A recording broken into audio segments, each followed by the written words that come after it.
بسم اللہ الرحمن الرحیم اذا الشمس كورت واذا النجوم انكدرت واذا الجبال سيرت واذا العشار عطلت واذا الوحوش حشرت وَإِذَا الْبِحَارُ سُجِّرَتْ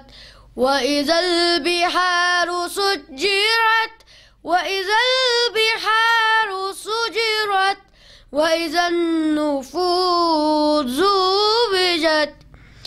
إِذَا الشَّمْسُ كُوِّرَتْ وَإِذَا النُّجُومُ انكدرت وَإِذَا الْجِبَالُ سُيِّرَتْ وَإِذَا الْعِشَارُ عطلت وَإِذَا الْوُحُوشُ حُشِرَتْ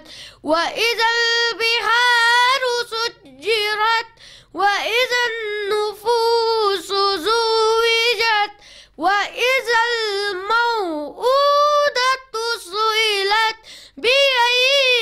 ذَنبٍ قُتِلَتْ صدق اللہ العلی العظیم۔ تیرے صدقے میں زہرا ہو رہا ہے، تیرے صدقے میں زہرا ہو رہا ہے، خدا کو جو بھی سجدہ ہو رہا ہے، تیرے صدقے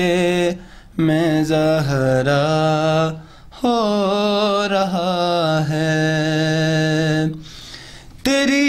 چادر کے سائے میں بی بی، تیری چادر کے سائے میں بی بی، خدا والوں کا جلسہ ہو رہا ہے، تیرے صدقے میں زہرا ہو رہا ہے، امام عصر آ جائیں خدا را،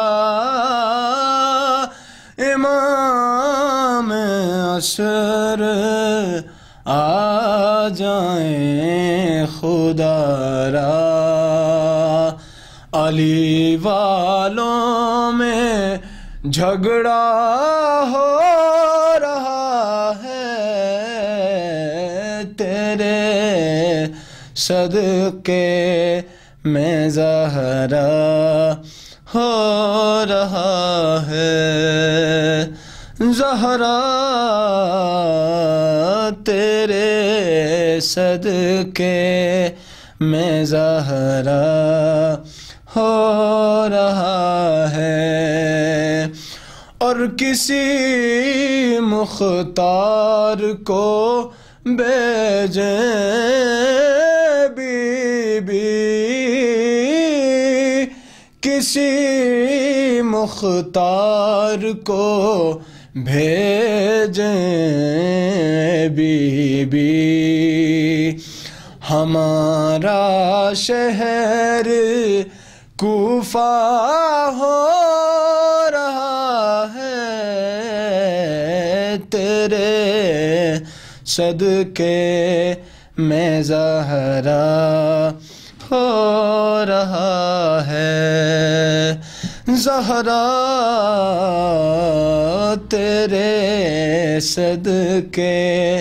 میں زہرا ہو رہا ہے، تیری چکی کے چکر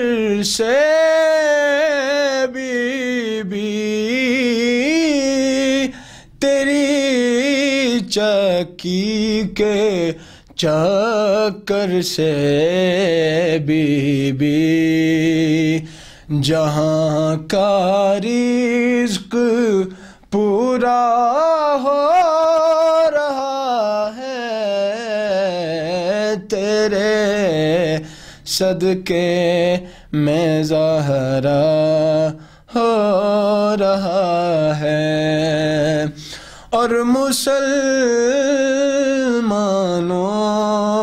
پھرے تھے فاطمہ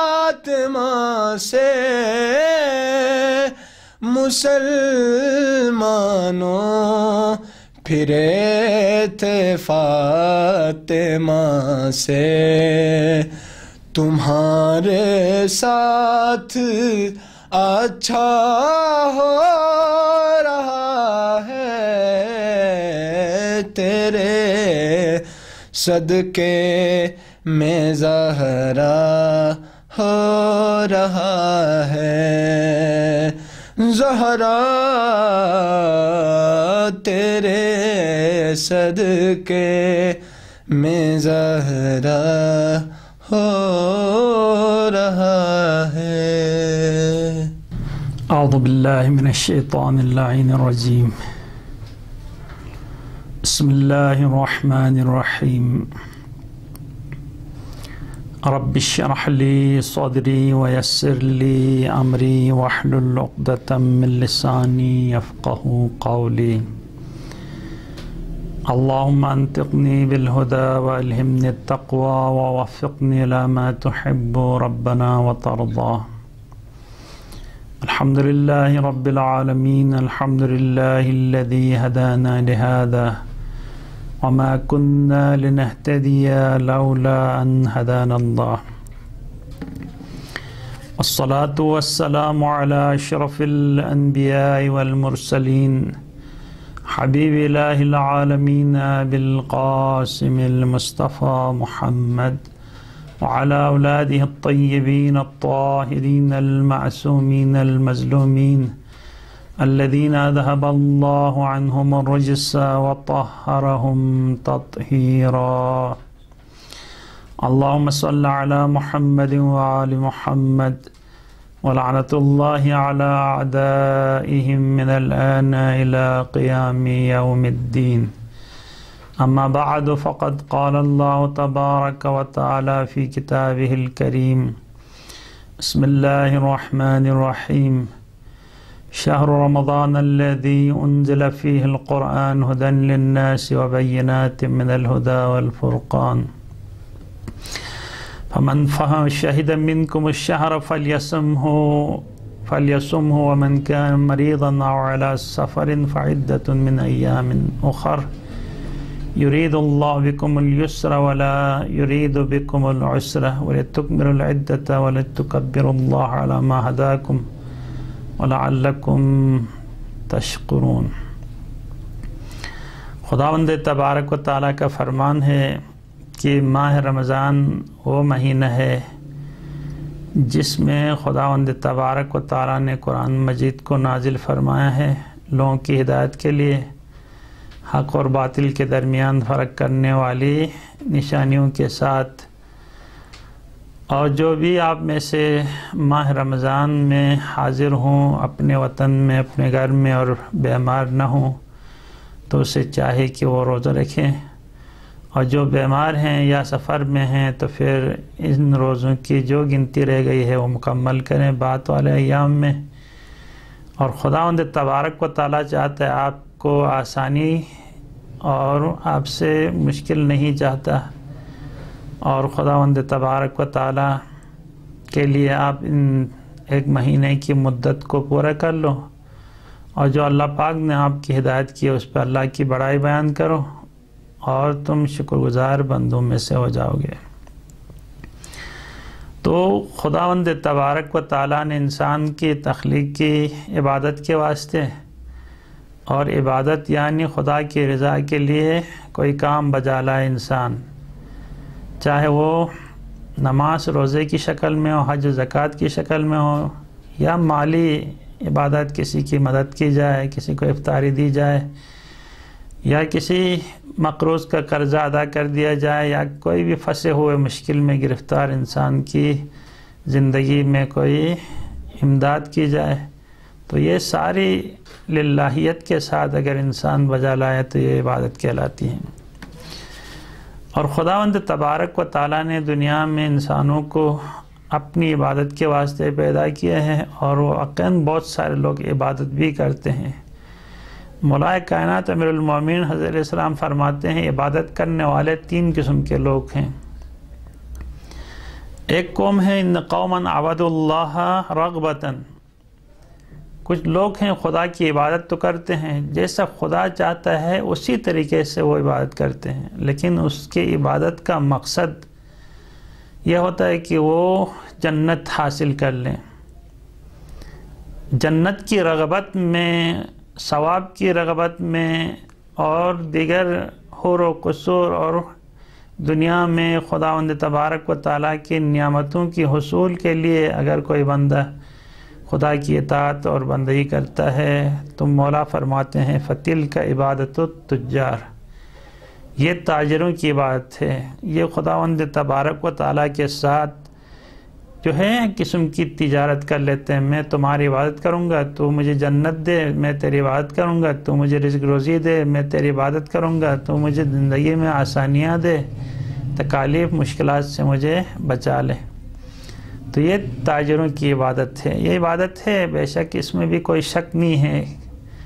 نہ ہونے سے یہ عبادت بھی واقعاً اخلاص کے ساتھ ہے۔ یہ عبادت خدا سے چاہنا، خدا کے ساتھ حل ادلکم علی تجارت تنجیکم من عذاب علیم تؤمنون باللہ وتجاہدون فی سبیلہ، یعنی آپ کو ایسا راستہ نہیں بتاؤں تجارت کا جو آپ کا رب سے ہو، اور رب سے تجارت کا نتیجہ یہ ہے تنجیکم من عذاب علیم، اس عذاب دردناک سے آپ کو نجات مل جائے گی۔ وہ تجارت یہ خدا کے پر ایمان لائے اور خداوند تبارک و تعالیٰ کے راستے پہ جہاد کرے، یہ تجارت ہے اللہ کے ساتھ، یہ بھی بے شک ہے، لیکن اس کا ایک درجہ ہے، ادنی درجہ ہے۔ دوسرا درجہ وَقَوْمًا عَبَدُوا اللَّهَ رَحْبَةً، کچھ لوگ ہیں جو خدا کی عبادت کرتے ہیں اسی طرح جیسا خدا چاہتا ہے، جو احکام ان نے بھیجے ہیں دنیا میں اپنے انبیاء اور رسولوں کے ذریعے سے، وہ عملی جامہ پہنا لیتے ہیں، لیکن ان کا مقصد رحبتاً جہنم سے بچنے کے لیے ہوتا ہے، کیونکہ انسان مختلف طبیعتوں کا مالک ہوتے ہیں، بعض لوگوں کے اندر لالچ کا مادہ زیادہ ہوتا ہے تو وہ جنت کی تڑپ اور جنت کے اندر جو کچھ خدا نے عظیم الشان نعمتیں رکھی ہیں ان نعمتوں کی طلب میں انسان خدا کی عبادت کرتا ہے۔ تو یہ تاجروں کی عبادت، بعض لوگ بہت بزدل ہوتے ہیں، ڈرپوک ہوتے ہیں، وہ سختیاں اور مشکلات سے کبھی ان کو واسطہ نہیں پڑا ہے اور مشکلات اور تکالیف سے بہت ڈرتے ہیں، تو چونکہ جہنم مشکلات اور تکالیف کا مرکز ہے، سارے انواع اقسام کی عذاب خدا نے وہاں کے لیے ذخیرہ کیا ہوا ہے، لوگ ڈرتے ہیں سانپ سے، بچھو سے اور آگ سے، اور پھر وہاں پہ مختلف قسم کی مشکلات اور تکالیف سے، تو یہ لوگ خدا کی عبادت اس لیے کرتے ہیں کہ میں جہنم سے بچ جاؤں۔ تو مولا فرماتے ہیں فَتِلْكَ عبادت العابد، یہ غلاموں کی عبادت ہے، جو غلام اپنے آقا کی ڈر سے اس کی اطاعت کرتا ہے، بندگی کرتا ہے، بے شک حق ادا کر رہا ہے لیکن ڈر کے مارے کر رہا ہے، لیکن وہ بھی عبادت اخلاص کے ساتھ ہے، خدا کی جہنم سے تو ڈر رہا ہے، اور یہی خدا چاہتا ہے کہ مجھ سے ڈرو، میرے جہنم سے ڈرو، قبر کے عذاب سے ڈرو، یہ خداوند تبارک و تعالیٰ ہی سے ڈر رہا ہے، یہ بھی عبادت بہت بہترین عبادت ہے، اخلاص کے ساتھ یہ عبادت ہے، لیکن ہے غلاموں کی جیسی عبادت۔ اور پھر وَقَوْمٌ عَبَدُوا اللَّهَ شُكْرًا، ایک تیسری قوم ہے بندگان خدا میں سے جو خدا کی عبادت کرتے ہیں، لیکن ان کی جو عبادت ہے وہ خدا کی ان نعمتوں کی شکر میں، نعمتوں کی شکر میں، جو نعمتیں خداوند تبارک و تعالیٰ نے دنیا میں انسان کو عطا کی ہیں، ان نعمتوں کی شکرانہ بجا لانے کے لیے، نہ انہیں جنت کی طمع لالچ ہے، نہ انہیں جہنم کا خوف اور ہراس ہے، لیکن چونکہ یہ شکر گزار بندے ہیں تو خداوند تبارک و تعالیٰ نے جو نعمتیں ان کو دی ہیں ان نعمتوں کا شکر بجا لانے کے لیے اب انسان اپنی زندگی میں غور و فکر کرے کہ انسان کیا تھا، ایک نطفے کے اندر ایک جرثومے کی شکل میں تھا۔ خداوند تبارک و تعالیٰ نے اس جرثومے کو ماں کی رحم تک پہنچانے کے لیے ایسا انتظام کیا کہ وہ شادی کا مرحلہ سے گزر کے وہ مرحلہ آیا اور یہ رحم مادر میں یہ جرثومہ جا کے بیٹھ گیا۔ پھر خداوند تبارک و تعالیٰ نے ان پردوں کے پیچھے اس جرثومے کی پرورش کی اور پرورش کرتے کرتے وہ 9 مہینہ وہاں گزارنے کے بعد وہ ماں کے پیٹ میں آیا، اور پھر ماں نے خداوند تبارک و تعالیٰ نے اس ماں کے دل میں اپنے بچے کے لیے رحم رکھا کہ اب وہ ماں کا ہم و غم و بچہ رہا، اور ماں اپنے آپ کو بے سکون کرتی ہے اپنے بچے کی پرورش کے لیے، کھلانے پلانے کے لیے نیندیں حرام کرتی ہیں۔ اب یہاں پہ یہ بچہ جو ہے 9 مہینے ماں کے پیٹ میں، اور ماں بڑے تحمل کے ساتھ عشق و محبت کے ساتھ اس بچے کو تحمل کر لیتی ہے۔ پھر جب بچہ گود میں آتا ہے 2 سال تک ماں اس کو دودھ پلاتی ہے، اپنا سب کچھ ماں اس بچے کے اوپر قربان کر لیتی ہے۔ پھر اس کے بعد جب بچہ دودھ چھوڑ دیتا ہے تو پھر اس کی خواہش کے مطابق اس کے احکام کے ایک بادشاہ کے مانند احکام جاری کرتا ہے، بچہ یہ کھانا ہے، مجھے یہ لانا ہے، وہ ماں باپ جو ہے اس کی خواہشات کو پوری کرتے ہیں۔ یہ حقیقت میں ماں باپ ان کی خواہشات کو پوری نہیں کرتے ہیں۔ اگر ماں باپ کے دل میں خدا بچے کے لیے وہ رحم نہیں ڈالتا تو یقیناً ماں باپ بچوں کے ساتھ ایسا رحم نہ کرتے، ایسا سلوک نہ کرتے۔ اب یہاں سے انسان نعمتوں کا سلسلہ شروع ہوتا ہے، اور جا کے اپنی آج تک انسان جس پوزیشن میں ہے اگر غور و فکر کرے تو قدم بے قدم نعمتوں سے مستفید ہوتا رہا۔ اب ایسے میں انسان ہمیشہ جب دنیا میں کوئی بندہ اس کے اوپر احسان کر لیتا ہے تو شکریہ بجا لانے کو جو ہے بہت زیادہ یہ اہمیت دیتا ہے، اور ناشکرے بندوں کو لوگ پسند نہیں کرتے ہیں۔ اب یہ جو خدا کے شکر بجا لانے والے بندے ہیں، یہ بندے اپنے رب کے ساتھ وابستہ ہوتے ہیں۔ تاریخ میں بہت سارے ایسی مثالیں ملتی ہیں۔ ایک بنی عباس کا خلیفہ تھا جو کسی بندے کے اوپر اس کا عتاب ہوا، کچھ لوگ پکڑ کے لائے گئے تھے تو خلیفہ نے انہیں سزائیں دی۔ ایک بندہ ایسا تھا جس کا نام جو ہے اس کا وزیر تھا، عنبسہ نام کا، محفل میں موجود تھے۔ سزا دیتے دیتے ایک مجرم شخص جو پکڑ کے لایا گیا تھا، اس کی سزا کا وقت آیا تو آذان ہوئی۔ آذان ہونے پہ خلیفہ نے کہا اب چونکہ آذان ہوئی ہے سزا ختم کر دیا جائے۔ یہ جو باقی رہ گیا تھا مجرم، اس مجرم کے بارے میں کہا عنبسہ اس مجرم کو آپ اپنے پاس رکھ لو اور کل اسی ٹائم یہاں پہ لے کے آ جاؤ تو اس کے اوپر ہم سزا جاری کریں گے۔ تو عنبسہ جو وزیر تھا حاکم کا، اس نے اپنے ساتھ اس مجرم کو لے کے گیا گھر میں، اور اس مجرم نے اپنی بے گناہی کے بڑے الفاظ میں کہا اے عنبسہ آپ جانتے ہو مجھے پکڑ کے لایا گیا ہے، جو جرم میرے اوپر عائد کی گئی ہے میں اس جرم سے میرا کوئی دور کا بھی تعلق نہیں ہے، مجھے غلط فہمی میں لایا گیا ہے۔ چونکہ خوارج جو ہمیشہ حرج مرج کرتے ہیں دنیا میں، جب بھی وہ ان کا ناپاک وجود دنیا میں کسی جگہ پہ بھی ٹھہرتا ہے پھر وہاں پہ وہ خون خرابہ اور قتل و غارت کر لیتے ہیں، تو ہمیشہ وہ حکام کے زیر عتاب رہتے ہیں۔ ایسے میں مجھے پکڑ کے لایا گیا، میرا خوارج سے کوئی تعلق نہیں ہے، لیکن چونکہ مجھے سزا معین ہوئی ہے، کل مجھے پھانسی دینا ہے، تو مجھے اچانک اپنے محل کار سے اٹھا کے لایا گیا ہے، میرے گھر والوں کو پتہ نہیں ہے، اور مستقبل کے بارے میں اپنے گھر والوں کے لیے کوئی وصیت کر سکوں۔ اگر آپ مجھے اجازت دے دیں تو میں اپنے گھر والوں سے مل کے کل صبح دفتر کھلنے سے پہلے میں آپ کے گھر پہ حاضر ہو جاؤں گا اور پھر آپ کے ساتھ آؤں گا پھانسی پہ چڑھنے کے لیے۔ تو اس انبسے جو وزیر تھا خلیفہ عباسی کے دربار کا، اس نے اچانک کہہ دیا ہاں ٹھیک ہے چلے جاؤ۔ اب دیکھیں یہ کیسے ہو سکتا ہے؟ کل جس کو سزائے موت دی جانی ہے اس سے وہ کہتا ہے مجھے چھوڑو، میں جا کے گھر والوں کو وصیت کر کے آتا ہوں، تو وہ چھوڑ دیتا ہے، اور چھوڑنے کے بعد وہ چلا جاتا ہے، اور یہ رات بھر بے چین رہا۔ میں نے کیا غلطی کی؟ اتنی آسانی سے مجرم کو چھوڑ دیا، وہ آئے گا یا نہیں آئے گا؟ ایسے موقع پہ رات بھر بے چین رہا، سو نہیں سکا، صبح انتظار میں رہا، تو اپنے جو ٹائم دیا تھا سزائے موت کا قیدی اسی ٹائم میں اپنے پاؤں چلتے ہیں موت کی طرف آ رہا ہے۔ اور اس انبسے نے اس کو دیکھ کے تعجب کیا، تم کیسے انسان ہو؟ پاگل ہو یا تم صحیح انسان ہو؟ کہا نہیں، میں نے تمہارے ساتھ وعدہ کیا تھا، ایک مسلمان مومن اپنے وعدوں کو وفا کرتا ہے، میں نے آپ سے وعدہ کر کے گیا تھا تو میں اپنے وعدے کے مطابق وقت پہ آیا ہوں۔ کہا اچھا، اب ایسے لوگ بھی ہوتے ہیں موت کی حد تک وعدے کی وفا کر لیتے ہیں۔ کہا یہ تو اسلام کی تعلیمات میں سے ہے،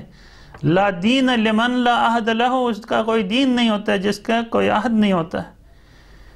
پس اس نے بڑے تعجب کے ساتھ اس کو لے کے گیا دربار میں، بادشاہ کے سامنے پھانسی کی سزا دینی ہے۔ ادھر جا کے سزا کا اجرا سے پہلے انبسے نے جا کے بادشاہ کے کان میں کہا یہ عجیب ماجرا ہوا میرے ساتھ، پہلے سنو پھر بعد میں اس کے اوپر حد جاری کر جو سزا دینا ہے۔ کہا کیا ہوا؟ کہ ایسا ہوا ہے۔ سارا ماجرا جب بیان کیا تو بادشاہ نے بھی تعجب کیا، کیسے پاگل آدمی ہے، اپنے ہاتھوں سے اپنے موت کی طرف آیا ہے۔ پھر اس نے تعجب کرنے کے بعد بادشاہ کہتا ہے کہ انبسے میں نے آپ کے سپرد کر دیا، آپ کی مرضی، یہ جو کچھ کرنا آپ اس کے ساتھ کرو۔ پھر انبسے نے اس کی ایمانداری سے آگاہی اور تعجب کے بعد اس سے کہا انبسے نے کہ میں تمہیں آزاد کر دیتا ہوں، چلے جاؤ تم۔ اب یہ دیکھیں موت سے ایک بندہ چھٹکارا دلاتا ہے اور یہ چلا جاتا ہے۔ اس انبسے جو اس کی نجات کا باعث بنا ہے اس سے شکریہ بھی نہیں کرتا، مہربانی آپ نے بڑا میرے اوپر احسان، یہ نہیں، ایسے ہی بس کہاں آپ جا سکتے ہو، بس ایسے ہی چلا گیا شکریہ کیے بغیر، اب چلا گیا۔ جانے کے بعد یہ شخص رات بھر سوچتا رہا یہ کیسا پاگل انسان ہے، میں نے اس کو موت کے منہ سے نکال کے آزاد کر دیا اور یہ شکریہ بھی گوارا نہیں کیا اس نے، یہ پاگل انسان ہے یا کوئی عاقل انسان ہے۔ اب ہو گیا دن بھر، 24 گھنٹے کے بعد واپس آتے ہیں، آنے کے بعد پھر اس کے ہاتھ پیر پڑتا ہے، شکریہ بجا لاتا ہے اور اس کا بہت احسان مند ہوتا ہے۔ تو یہ انبسے کہتا ہے شکریہ تو آپ کو کل ادا کرنی چاہیے تھا، آج آپ آ کے شکریہ ادا کرتے ہو۔ تو کہا نہیں،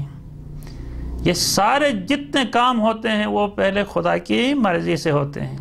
آپ سے زیادہ میرے اوپر میرے رب کا احسان تھا جس نے مجھے اس ہلاکت سے بچایا ہے۔ پہلے حقدار میرا رب تھا، میں اس کا شکریہ بجا لاؤں، پھر آ کے آپ کا شکریہ بجا لاؤں۔ لہٰذا میں آپ کا شکریہ ادا کیے بغیر میں چلا گیا، چاہے آپ کے اوپر ناگوار گزرے یا خوشگوار گزرے، مجھے کچھ فرق نہیں پڑتا اس سے، چونکہ میں اپنے رب کا شکریہ پہلے ضروری سمجھتا ہوں۔ لہٰذا آج 24 گھنٹے تک میں اپنے رب کی شکریہ عبادت جس طریقے سے شکریہ ادا کر سکتا تھا میں نے اپنے رب کی شکریہ ادا کر کے اب آیا ہوں آپ کی شکریہ بجا لانے کے لیے کہ آپ کی وجہ سے بھی مجھے خدا نے نجات دیا ہے۔ اب دیکھیں ایسے بندوں کی عبادت، جو بندے خدا ہر کام خدا سے دیکھتے ہیں، ہر اچھائی خدا سے دیکھتے ہیں، تو وَلَا يَخَافُونَ اللَّوْمَةَ اللَّائِمِ، ایسے لوگ کسی ملامت کرنے والوں کی ملامت سے نہیں ڈرتے، لوگ کیا کہیں گے وہ نہیں دیکھتا، وہ میرا رب کیا کہے گا وہ دیکھتے ہیں۔ اسی طرح پیغمبر کے زمانے میں بھی ایک شخص تھا جبیر نام کا، اصحاب صفہ میں سے، غریب فقیر مسکین، شکل و صورت کے اعتبار سے بہت انتہائی پس قسم کا انسان تھا، کالے ایک دم، جو حبشی نسل کا۔ ایک دفعہ پیغمبر خدا نے اس سے کہا جویبر آیا شادی کرنا چاہتے ہو؟ کہا یا رسول اللہ، ہنستے ہوئے کہتے یا رسول اللہ، اس جویبر کو نہ جس کے پاس مال ہے، نہ دولت ہے، نہ شکل و صورت ہے، نہ اس کا کوئی خاندان ہے، مجھے کون اپنی بیٹی دے دے؟ کہا آپ بتاؤ آپ شادی کرنا چاہتے ہو نہیں کرنا چاہتے ہو؟ کہا شادی تو کرنا چاہتا ہوں لیکن کون دے گا یا رسول اللہ مجھے؟ کہا نہیں، یہ باتیں مت کرو، اسلام لانے کے بعد انسان کا تقوی معیار ہے، نہ خاندان، نہ مال دولت، نہ شکل و صورت۔ خاندان کی کوئی حیثیت نہیں، شکل و صورت کی کوئی حیثیت نہیں، مال و دولت کی کوئی حیثیت نہیں، اسلام اور تقوی، یہ بس ایمان اور تقوی اصل معیار ہے۔ اب اگر شادی کرنا چاہتے ہوں تو فلاں انصاری جو اپنے زمانے کا بہت ہی مالدار شخص ہے اور اس کے گھر میں لڑکی ہے جو بہت حسین و جمیل ہے، آج والدین کو اپنی بچیوں کی رشتے دیتے ہوئے معیار مال دولت شکل و صورت پوست مقام ہے، شریعت کے مطابق دین اور عقل و ایمان ہے۔ جویبر سے کہا جویبر آپ جائیں فلاں انصاری کے گھر پہ اور اس کی بیٹی کا رشتہ مانگ لو اپنے لیے۔ یہ بندہ گیا، جا کے اس انصاری کے دروازے پہ دستک دی، انصاری نے دروازہ کھول لیا، کہا کیا کام ہے، آپ کیوں آئے ہیں اس وقت؟ کہا میں آپ کی بیٹی کا رشتہ لے کے آیا ہوں۔ کس کے لیے؟ میں اپنے لیے لے کے آیا ہوں، تو مجھے رسول خدا نے یہاں بھیجا ہے۔ کہا اچھا آپ جائیں، میں آتا ہوں، میں خود رسول خدا سے بات کروں گا، آپ واپس چلے جائیں۔ یہ کہنا تھا۔ یہ جویبر یہ کہتے ہیں کہ ایسے لوگ ہیں ایمان کے دعوے تو کرتے ہیں، رسول خدا ان کے درمیان کوئی فیصلہ کرتا ہے تو اس پہ وہ راضی نہیں ہوتے، یہ کہہ کہ واپس مڑتا ہے۔ تو باپ اندر جا کے گھر واپس چلا گیا، بیٹی نے پوچھا بابا کون آئے تھے؟ آپ کا رشتہ لے کے آئے تھے، پیغمبر نے بھیجا کہہ کے۔ تو آپ نے کیا کہا؟ میں خود پیغمبر سے بات کروں گا۔ کہا بابا ایسے نہیں کرتے ہیں، جلدی لاؤ اس کو، لے کے جلدی راستے سے واپس کرو، یہ اچھی بات نہیں ہے کہ پیغمبر کا بھیجا ہوا آپ کے گھر سے خالی ہاتھ جائے۔ دیکھیں کس قسم کی خواتین ہوتی ہیں اور کس قسم کے افراد ہوتے ہیں۔ اسلام یہ ہمارے لیے، ہمارے جو گزشتگان پیغمبر کے اصحاب ہیں، اہل بیت علیہ السلام ہیں، تابعین ہیں، یہ ہمارے لیے واقعاً نمونہ ہیں، عمل کے لیے نمونہ ہیں۔ ہم ان کی زندگی کو اپنے لیے مشعل راہ قرار دیں، کن سختیوں سے انہوں نے اسلام کے اوپر عمل کیے۔ وہ لڑکی اور پوری دنیا کی لڑکیوں کو اس لڑکی سے سبق سیکھنا چاہیے۔ کیا کہتی ہے؟ بابا ایسی اچھی بات نہیں کہ پیغمبر کے بھیجے ہوئے ایلچی کو آپ خالی ہاتھ بھیجیں، یہ اس طرح صحیح نہیں ہے۔ آپ کو اگر شک ہے تو اس کو گھر پہ لا کے بٹھا دو اور پھر جا کے رسول خدا سے بات کرو اس بارے میں۔ پھر وہ بھاگتے گیا راستے سے، جویبر کو واپس پلٹایا، گھر میں لا کے بٹھایا اور پھر جا کے رسول خدا سے بات کی، یا رسول اللہ آپ نے ایسا بندہ بھیجا ہے؟ کہا ہاں ایسا میں بندہ بھیجا ہوں، آپ کی بیٹی جوان ہو چکی ہے، شادی کے لائق ہے، تو اس میں کوئی چیز کی کمی نہیں ہے، آپ اس کے ساتھ شادی کروا دیں۔ ایسے موقع پہ اس لڑکی کے باپ کہتا ہے اب یہ مرضی تو لڑکی کی ہے، شادی اس سے کرنا ہے، زندگی اس سے گزارنا ہے، لہٰذا میں اس سے مشاورت کروں گا، اگر وہ مانتی ہے تو مجھے کوئی اعتراض نہیں ہے، آپ کے حکم کے مطابق میں انشاءاللہ عمل کروں گا۔ آ کے رسول خدا نے بھیجا ہے کہ بیٹی سے کہا، بیٹی نے کہا جب رسول خدا کسی چیز کو مناسب سمجھتا ہے میں کون ہوتی ہوں کہ میں اس نامناسب سمجھوں، لہٰذا راضی ہوئی۔ اب چونکہ مالدار شخص ہے، اس نے گھر کا انتظام کیا، شاندار طریقے سے شادی ہوئی اور پھر اس کے نئے گھر میں اس دونوں کو رکھا گیا۔ اب ایسے میں رات کو شوہر بیوی کی طرف توجہ ہی نہیں کرتا ہے، جا کے مصلی بچھا کی عبادت میں نمازیں پڑھتا ہے، گریہ و زاری کرتا ہے، دن کو روزے رکھتا ہے 3 دنوں تک۔ بیٹی جوان، بیٹی پریشان، یہ کیسے شوہر ہے؟ 3 دنوں تک توجہ نہیں کرتا ہے میری طرف۔ اپنی ماں سے آگے کہا کہیں ایسا نہ ہو کہ یہ نامرد تو نہیں۔ ماں نے شوہر سے کہا کہ ایسا ماجرہ پیش آیا، 3 دنوں تک جویبر دلہن کی طرف توجہ ہی نہیں کرتا۔ پھر بابا گئے رسول خدا کی خدمت میں، یا رسول اللہ ہم نے کیسا بندہ بھیجا ہے، 3 دن ہو گئے بیری کے قریب نہیں جاتے ہیں، وہ اپنے مصلی بچھا کی عبادت میں مصروف ہے۔ رسول خدا نے جویبر کو بلایا، اور بلانے کے بعد جویبر کیا آپ کے اندر مردانہ طاقت نہیں ہے؟ کہا یا رسول اللہ کیا بتاؤں، میرے پاس جتنی مردانہ طاقت ہے شاید دنیا کے کسی مرد کے پاس نہیں ہوگی۔ تو پھر آپ نے 3 دنوں تک بیوی کو خوش نہیں کرا سکے، بیوی کی طرف توجہ نہیں دے رہے ہیں، وجہ کیا ہے؟ تب جویبر نے کہا یا رسول اللہ میں کیا تھا، میں غریب فقیر کالے حبشی اور کچھ بھی نہیں تھا، خدا نے مجھے اسلام سے آراستہ کیا، ایمان سے مجھے لطف اندوز کیا، اور پھر علاقے کی سب سے امیر خاندان سے میری شادی کرائی، اور معاشرے میں موجود تمام لڑکیوں سے حسین و جمیل لڑکی سے میری شادی کروائی، اور پھر جب خدا نے میرے اوپر اتنے منتیں کی ہیں تو میں خدا کا شکر بجا لائے بغیر اپنی دنیاوی لذتوں میں مشغول رہتا ہے یا رسول اللہ۔ 3 دن تک میں نے خدا کا شکرانہ بجا لائے، اور یا رسول اللہ آج کے بعد آپ کو کوئی شکایت نہیں ملے گی، میرے 3 دن خدا کے شکر کے گزر چکے ہیں، اب میں انشاءاللہ اپنی بیوی کو راضی رکھوں گا۔ اس کے بعد جو ہے کوئی شکایت رسول خدا تک نہیں آئی۔ اب رسول خدا نے اس جوڑے کو احترام کی نگاہ سے دیکھتے رہے، اور قریب ان قریب ایک اسلامی جنگ پیش آئی، اور اس جنگ کے دوران یہ جویبر جاتے ہیں اور راہ خدا میں شہید ہو جاتے ہیں۔ شہید ہونے کے بعد جب اس کی یہ بیوی جو رسول خدا کے حکم پہ سراپات سر تسلیم خم ہے، اپنی خواہش کو رسول خدا کی خواہش پہ قربان کر دیتی ہے، تو خدا کس طریقے سے نوازتا ہے دنیا میں اور آخرت میں۔ خداوند تبارک و تعالیٰ نے اس کے بعد اس خاتون کے لیے ایسے رشتے بھیجے، صاحب نام، صاحب جمال، صاحب مال، اتنے رشتے اس کے لیے تاریخ میں اتنے رشتے کسی اور خاتون کے لیے نہیں آئے ہیں۔ یہ خداوند تبارک و تعالیٰ اب جویبر کی وہ عبادت اور وہ بندوں کی عبادت، اب ان چیزوں پہ انسان دیکھ لے تو آیا خدا کی اتنی نعمتوں سے انسان مستفید ہونے کے بعد یہ کہے پروردگار میرے حاجت پوری کرو تو میں نماز پڑھوں گا، مجھے نوکری مل جائے تو میں داڑھی رکھوں گا، مجھے میری یہ حاجت پوری ہو جائے تو میں خدا کی اطاعت بندگی کروں گا، اور چھپ کے جا کے روزے توڑنا، نمازیں نہ پڑھنا، گناہ پہ گناہ کرنا، شراب پینا، جو میرا رب کہتا ہے اس کو میں نے پسند نہیں کیا ہے، یہ نجس ہے، ناپاک ہے، اور بندے کہتے ہیں نہیں میرے رب کو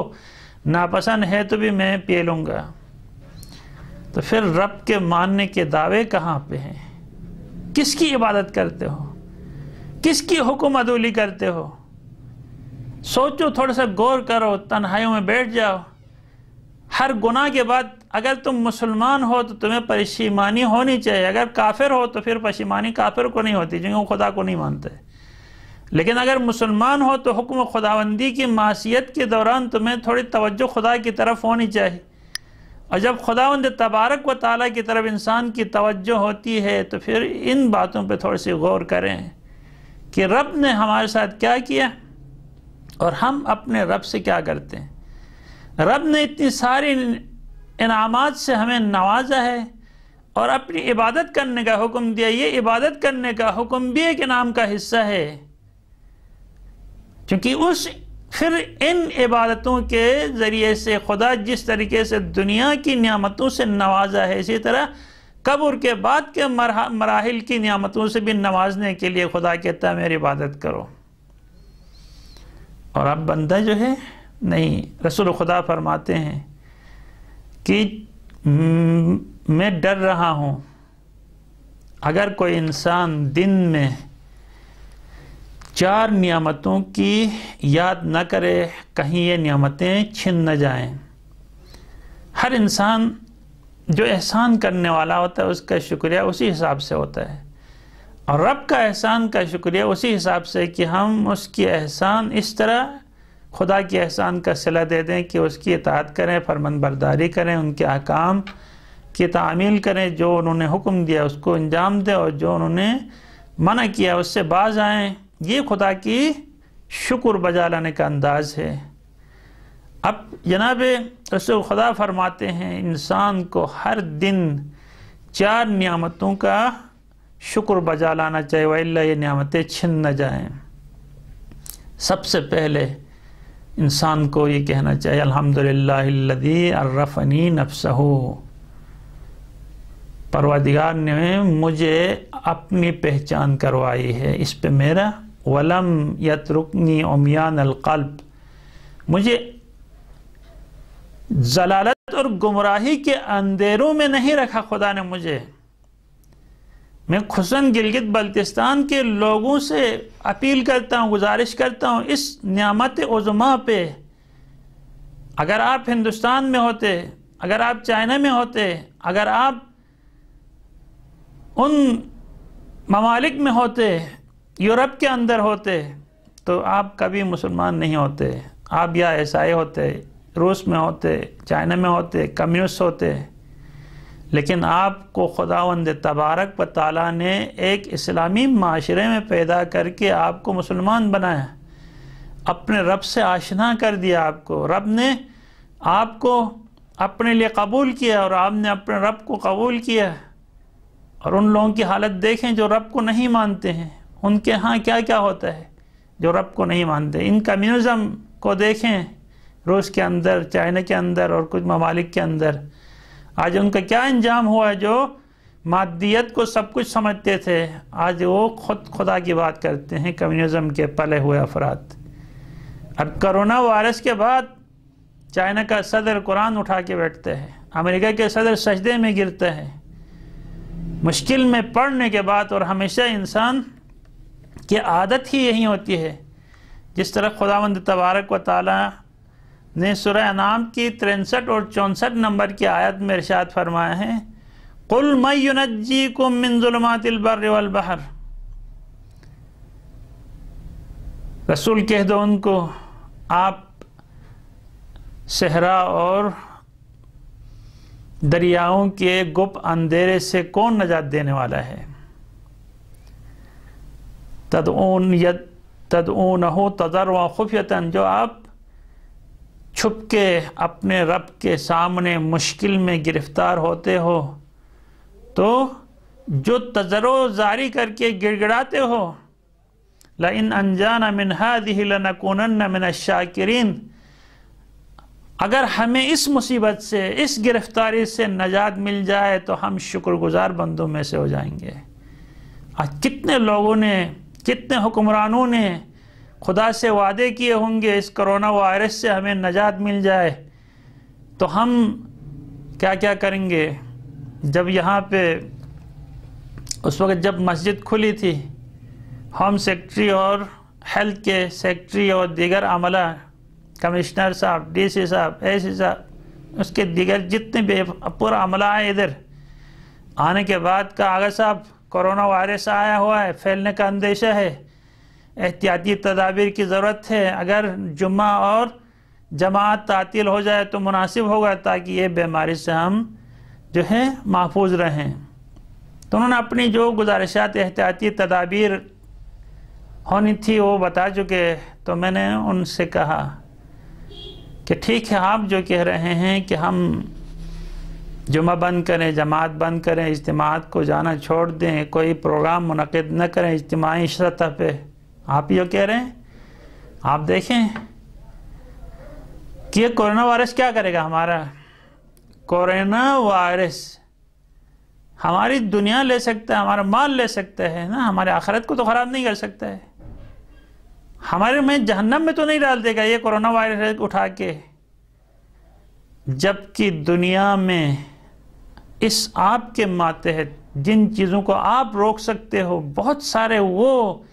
کورونا وائرس سے خطرناک وائرس یہاں پہ موجود ہیں۔ شراب نوشی کورونا وائرس سے خطرناک ہے، کتنے لوگ آفیسر شراب پی کے جگر کی کینسر میں مبتلا ہو گئے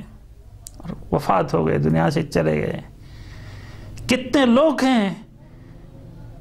ہیروئن کی نشے میں برباد ہوئے، اپنا آپ کو برباد کیا، اپنے گھر والوں کو تباہ کر دیا، اپنی جمع پونجی کو تباہ کر دیا۔ چرس کی نشے میں کتنے لوگ اس وائرس میں مبتلا ہیں، جس وائرس کی وجہ سے معاشرے کے اندر چوریاں ہوتی ہیں، ڈکیتیاں ہوتی ہیں، خون خرابہ ہوتا ہے، فتنہ و فساد برپا ہوتا ہے، کسی کی عزت محفوظ نہیں رہتی، کیونکہ جو لوگ چرس کے عادی ہیں۔ آئس نام کی وہ نشے کی چیز جو آتی ہے، جو جوانوں کو برباد کرتی ہے، اس سے انسان بے دین ہو جاتا ہے، اس کی دنیا بھی تباہ ہو جاتی ہے، اس سے اس کی آخرت بھی تباہ ہو جاتی ہے۔ آپ لوگوں کو اس کی کوئی فکر نہیں ہے، کرونا وائرس کی اتنی فکر ہے، پوری دنیا کو شانٹو کیا ہوا ہے۔ ایک کرونا وائرس جو ہماری جان لے سکتا ہے زیادہ سے زیادہ، ہمارے مال خراب ہو سکتی ہے، کاروبار خراب ہو سکتا ہے، لیکن ہمارے آخرت اس سے خراب نہیں ہوگی۔ دنیا میں ہم ویسے بھی زیادہ نہیں رہنے والے ہیں۔ تو آپ میرے ساتھ وعدہ کریں، میں آپ کے ساتھ وعدہ کرتا ہوں، آپ جو احتیاطی تدابیر بتائیں گے میں اسی احتیاطی تدابیر کے مطابق عمل کرواؤں گا۔ میں آپ سے وعدہ کرتا ہوں، آپ مجھ سے وعدہ کریں گے، جب یہ کرونا وائرس کا سلسلہ اور وبا ختم ہو جائے تو پھر آپ یہ اخلاقی جو وائرس دنیا ہمارے شہر کے اندر پائے جاتے ہیں اس کا خاتمہ آپ کریں گے۔ آپ شراب کی لعنت کو ختم کریں گے۔ معاشرے کی سطح پہ شراب کی سپلائی ہوتی ہے، ہیروئن کی سپلائی ہوتی ہے، چرس کی سپلائی ہوتی ہے، لڑکیوں کی سپلائی ہوتی ہے، فحاشی کے اڈے بنے ہوئے ہیں، کرپشن ہو رہا ہے، اقربا پرستی ہو رہی ہے، اور دونوں ہاتھوں سے مال لوٹا جا رہا ہے، غریبوں کو کچھ نہیں مل رہا ہے، امیر لوگ عیاشی کر رہے ہیں، حقوق نہیں دے رہے ہیں لوگوں کے۔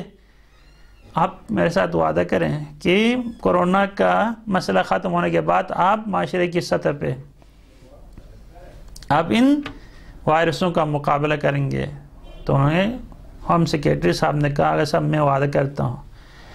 اخلاقی برائیوں کا ہم سدباب کریں گے، ابھی آپ ہمارے ساتھ تعاون کریں کورونا کی سدباب کے لیے۔ اس دن سے بہت سارے لوگ واقعاً نہیں چاہتے تھے مسجد بند ہو، بہت سارے لوگ نہیں چاہتے تھے جمعہ جماعت بند ہو، لیکن واقعاً زمانے کا تقاضا یہ تھا۔ یہ اجتماعات میں حاضر ہونے کا فلسفہ یہ ہے کہ لوگ اجتماعات میں حاضر ہو جائیں، ایک دوسروں کو فائدہ پہنچائیں،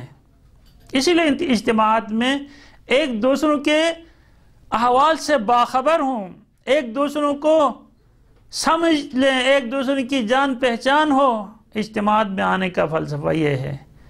اگر ہم اسی اجتماع میں جو ایک دوسروں کو فائدہ پہنچانے کی غرض سے خدا نے اہمیت دی ہے، اب یہی اجتماع ہماری وائرس کے پھیلنے کا اگر باعث بن جاتا ہے تو پھر اس اجتماع میں آنا کسی صورت میں ممکن اور ٹھیک نہیں ہے۔ لہٰذا اگر ایک بھی وائرس سے آلودہ شخص سے اس بڑے اجتماع کے اندر آتے تو یہ وائرس اس طرح کنٹرول نہیں ہوتا جو آج الحمدللہ اتنی جلدی کنٹرول ہوا ہے۔ یہ ہے گورنمنٹ کی احتیاطی تدابیر، عوامی سطح پہ احتیاطی تدابیر، اور لاک ڈاؤن یہ واقعاً ضرورت تھی، وقت کی ضرورت تھی، اور انشاءاللہ جب تک اس وائرس کی مکمل طور پر سدباب نہیں ہوتا اس وقت تک واقعاً لوگ اجتماعات سے اجتناب کریں، اور جتنی بھی اقدامات ہوئے ہیں عوامی سطح پہ، انتظامیہ کی سطح پہ، گورنمنٹ کی سطح پہ، وفاقی حکومت کی سطح پہ واقعاً قابل تعریف ہیں۔ عوام کو صبر و تحمل کا مظاہرہ کرنا ہوگا، ایسے موقع پہ بے صبری کا مظاہرہ نہ کریں، اور الحمدللہ جو غریب فقیر مساکین اور متاثرین ہیں ان کے لیے مختلف انجوز، مختلف ڈونر شخصیات، مختلف ادارے ماشاءاللہ ان کے گھروں تک راشن پہنچا رہے ہیں، گورنمنٹ کی طرف سے، انتظامیہ کی طرف سے، پرائیویٹ اداروں کی طرف سے۔ ماشاءاللہ کوئی مسئلہ نہیں ہوگا، 1-2 مہینے گزر گئے، انشاءاللہ چند دنوں تک اور آپ احتیاطی تدابیر اپنائیں گے تو انشاءاللہ مکمل ختم ہونے کے بعد مکمل طور پر آپ آزاد ہوں گے۔ لیکن ایک دفعہ آزاد ہونے کے بعد پھر یہ وائرس دوبارہ سر اٹھائے تو پھر کنٹرول کرنا واقعاً بہت ناگوار اور ناممکن ہوگا۔ لہٰذا انسان جب مشکل آتی ہے تو فریاد کرتا ہے، اور خداوند تبارک و تعالی سورہ انعام میں یہی فرماتا ہے کہ تمہیں ان گپ اندھیروں سے کون نجات دیتا ہے جب تم تنہائیوں میں بیٹھ کے فریاد کرتے ہو کہ پروردگارہ مجھے اس مصیبت سے نجات دو، تو پھر بعد میں اچھے بندوں میں سے بنوں گا، شکریہ کرنے والوں میں سے بنوں گا۔ تو پھر خدا کہتا ہے قُلْ اللَّهُ يُنَجِّيكُم مِّنْهَا، رسول ان لوگوں سے کہو خدا تمہیں نجات دیتا ہے، وائرس سے خدا نجات دیتا ہے۔ آج ہی کی تحقیق ہے، تمام بین الاقوامی اداروں نے یہ بات کہہ دی ہے کہ یہ کرونا وائرس کسی انسان کا پھیلانا ممکن نہیں ہے، یہ انسان کا مخلوق نہیں ہے، یہ خدا کا مخلوق ہے، اور یہ خدا باعث بنتا ہے انسان کو جھنجھوڑنے کے لیے، انسان کو ہوش میں لانے کے لیے، انسان کو آگاہی دینے کے لیے۔ دیکھو میرا عذاب ایسے آ سکتا ہے، اس طرح فرعون کو غرق کر دیا ہے، پانی جو سب کے لیے حیات کا باعث ہے فرعون کے لیے وہ تباہی کا باعث ہوا۔ مچھر کس قسم کا مخصوص جانور ہے، دنیا کا پسترین حقیر ترین جانور، اور یہیں شداد اور نمرود کے لیے موت کا پیغام لے کے آتا ہے۔ اور یہ پرندے ہمیشہ انسان کے لیے تفریح کا سامان لے کے آتے ہیں، باعث تفریح ہوتے ہیں۔ چڑیا گھروں میں انسان پرندوں کو دیکھنے کے جاتے ہیں، تفریح کرتے ہیں۔ ابابیل یہ اپنے ہاتھ میں اپنے چونچ میں کنکریاں لے کے آتے ہیں اور وہ اصحاب فیل کے اوپر برساتے ہیں اور تباہ و برباد کر دیتے ہیں۔ یہ خداوند تبارک و تعالیٰ کا نظام ہے۔ خدا کے مقابلے میں توبہ طائب ہو جائیں، اپنے گناہوں سے پشیمان ہو جائیں، اپنے غلطیوں کا اعتراف کر کے آئندہ خدا سے وعدہ کریں کہ آئندہ ایسی غلطی نہیں کریں گے، تب خداوند تبارک و تعالیٰ قُلِ اللَّهُ يُنَجِّيكُم مِّنْهَا، رسول ان لوگوں کو بتا دو خدا نجات دینے والا ہے، اندھیروں میں اور دریاؤں میں، سمندروں میں، جہاں بھی انسان مشکلات میں گرفتار ہوتا ہے تو وہ نجات دینے والا خدا ہے۔ لیکن وَمِن كُلِّ كَرْبٍ، ہر مشکل سے نجات دینے والا اللہ ہے، لیکن ثُمَّ أَنْتُمْ تُشْرِكُونَ، تم تو وہی ہو جب مشکل کے وقت مجھے پکارتے ہو، میں جب تمہیں جواب دیتا ہوں، جب تم آسائش میں آتے ہو تو پھر وہاں پہ آ کے دوبارہ شرک کرنے لگتے ہو،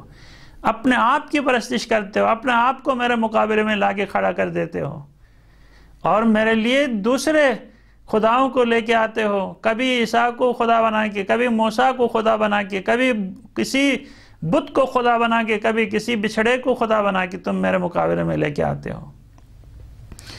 وَمَنْ أَعْرَضَ عَنْ ذِكْرِي فَإِنَّ لَهُ مَعِيشَةً ضَنْكًا، اور تم میری یاد سے غافل ہو جاؤ گے تو خدا خود فرماتا ہے، اے حکومتوں، اے وفاقی حکومتوں، اے پوری دنیا کے عالمی اداروں، خداوند تبارک و تعالیٰ کا پیغام ہے سورہ طٰہٰ میں، مَنْ أَعْرَضَ عَنْ ذِكْرِي فَإِنَّ لَهُ مَعِيشَةً ضَنْكًا، جو لوگ بھی مجھ سے منہ موڑ لیں گے میں ان کے لیے سخت اقتصادی مسائل سے دوچار کر دوں گا، دنیا میں اقتصادی مسائل سے دوچار کر دوں گا۔ آج امریکہ پوری دنیا میں چودراہٹ کا دعوے کر رہا ہے، دیکھیں ان کی اقتصادی حالت کس طریقے سے گر چکی ہے۔ سعودی عرب کے ولی عہد کو فریاد کرتا ہے تم کے تیل کی قیمتوں میں کمی مت کرنا، تیل کی پیداوار میں کمی مت اضافہ مت کرنا، اس سے ہماری معیشت تباہ ہوتی ہے، وَإِلَّا ہم تمہارے پر تعذیبی کارروائی کریں گے، تمہارے ساتھ ہم جو ایڈ کر رہے ہیں، مدد کر رہے ہیں، اس کو ہم ہاتھ اٹھا دیں گے، ڈرا رہا ہے۔ دیکھیے اقتصادی مسائل میں امریکہ کس حد تک گرا ہوا ہے، وائرس نے انہیں پاگل کر دیا ہے۔ آج ہی حکومت 1 لاکھ وہ تھیلے تیار کیے جائیں جس میں جنازوں کو ڈال کے انہیں نابود کیا جاتا ہے، زیر خاک ڈال دیا جاتا ہے۔ 1 لاکھ تھیلے امریکی حکومت نے آرڈر دیے، 1 لاکھ تھیلے۔ کتنے لوگ پوری دنیا پہ ہنسنے والا آج دیکھیں کس مشکل سے گرفتار ہے، جس نے آج سے 72 سال پہلے ایٹم بم کو استعمال کیا، نہ جانے کب بنایا تھا، جس نے 72 سال پہلے ایٹم بم استعمال کیا، وہ ملک کتنی ترقی کے راہوں کو طے کرنا چاہیے، لیکن چونکہ خدا سے غافل ہونے کی وجہ سے آج اس طرح پریشان ہیں۔ ایک نہ دکھنے والا وائرس کے مقابلے میں ان کی ساری ٹیکنالوجی، ان کی ساری دنیاوی پیش رفت سب کے سب خاک میں مل گئی، ان کا غرور خاک میں مل چکا ہے۔ کیونکہ جو بھی خدا کے نظام سے لڑنا چاہتا ہے، خداوند تبارک و تعالیٰ اس کو ذلیل و رسوا کر دیتے ہیں۔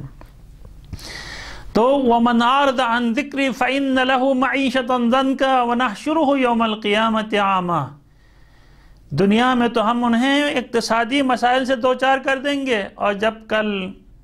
مریں گے میرے پاس آئیں گے تو انہیں اندھا معشور کریں گے۔ جب وہ میدان حشر میں آئیں گے تو ان کی آنکھیں نہیں دکھتی ہوں گی، کوئی چیز نہیں دیکھ سکیں گے، کہیں گے ربی لما حشرتنی اعمیٰ وقد کنت بصیرا، پروردگارا مجھے کیوں اندھا خلق کیا جبکہ میں تو دیکھنے والا تھا دنیا میں جب میری آنکھیں تھی، اب یہاں پہ کیوں مجھے محشور کیا گیا اندھے پن کے ساتھ؟ کہا کذالک اتتک آیاتنا فنسیتہا وکذالک اليوم تنسا۔ جب دنیا میں تم میری نعمتوں سے آپ نے آنکھیں بند کر دی، میری آیتیں میری نشانیاں آپ کے سامنے آئیں، آپ نے میری نشانیوں کا احترام نہیں کیا، میری نشانیوں کو قبول نہیں کیا، میری ربوبیت کے اقرار نہیں کیا، سب کچھ اپنا آپ کو سمجھے، میں نے جو احکام دیے تھے ان احکام کے اوپر تم نے عمل نہیں کیا، اس وقت تم نے مجھے بلا دیا، وَكَذَلِكَ الْيَوْمَ تُنْسَى، آج کے دن تمہیں بلا دیا جائے گا، لہٰذا تمہیں اندھا محشور کیا گیا ہے۔ پوری دنیا کے لیے پیغام یہ ہے، جتنا خداوند تبارک و تعالیٰ کی یاد کرو گے، ان اہل القری آمنوا واتقوا لفتحنا علیہم برکات من السماء والارض۔ اگر تم متقی پرہیزگار بن جاؤ گے تو تمہاری اقتصادی حالت ٹھیک ہو جائے گی، آسمان سے زمین سے برکت کے دروازے تمہارے اوپر کھل جائیں گے۔ لیکن چونکہ انسان ناشکرا ہے، جتنی قوموں کے اوپر عذاب ہوا ہے تو انسان کے ان گناہوں کی وجہ سے وما اصابکم من مصیبت فبما کسبت ایدیکم ویعفو عن کثیر، جتنی مصیبتیں آپ کے اوپر آئی ہیں وہ آپ کے اپنے ہاتھوں کی کمائی ہوئی مصیبتیں، باوجود اس کی خدا بہت سارے گناہوں کو بخش دیتا ہے، اس کے باوجود کچھ گناہ ایسے ہیں جو ناقابل عفو درگزر ہیں۔ لہٰذا اب بھی انسان ہوش کے ناخن لے لے، اپنے رب کی طرف رجوع کریں اس ماہ رمضان میں۔ اے وہ لوگوں جو نماز نہیں پڑھتے، اے وہ لوگوں جو روزہ نہیں رکھتے، اے وہ لوگوں جو ماہ رمضان کی حرمت کو پامال کر رہے ہو، شراب پی رہے ہو، زنا کر رہے ہو اور دیگر فضولیات اور اللہ و لہب میں زندگی گزار رہے ہو، تھوڑا سا شرم کرو، حیا کرو، آپ کی وجہ سے دنیا تباہ ہو رہی ہے، برباد ہو رہی ہے۔ آؤ اپنی فکر کرو، اپنی دنیا کی فکر کرو، اپنی آخرت کی فکر کرو۔ انشاءاللہ انسان جب خدا کی طرف رجوع کرے گا، اپنے گناہوں سے توبہ طائب ہوگا، تو اسی طریقے سے نجات ملے گی اس کرونا وائرس اور دیگر وائرسوں سے، جس طریقے سے ان قوموں کو نجات ملی ہے، یونس علیہ السلام کی قوم کو۔ انشاءاللہ یہ سارے تفصیلات بیان ہوں گی۔ خداوند تبارک و تعالیٰ سے دعا گو ہوں پروردگار عالم ہم سب کو حقیقی معنوں میں خدا کا شکر بجا لا کے آزاد بندوں کی عبادت، تلک عبادت الاحرار، خدا امیر المومنین نے فرمایا کہ یہ جو خدا کے لیے شکر کے طور پہ جو عبادت کرتے ہیں یہ آزاد بندوں کی عبادت ہے، اور ہمیں ایسی آزاد بندوں کی عبادت بجا لانے کی اللہ تعالیٰ توفیق عطا فرمائیں۔ والسلام علیکم ورحمۃ اللہ وبرکاتہ۔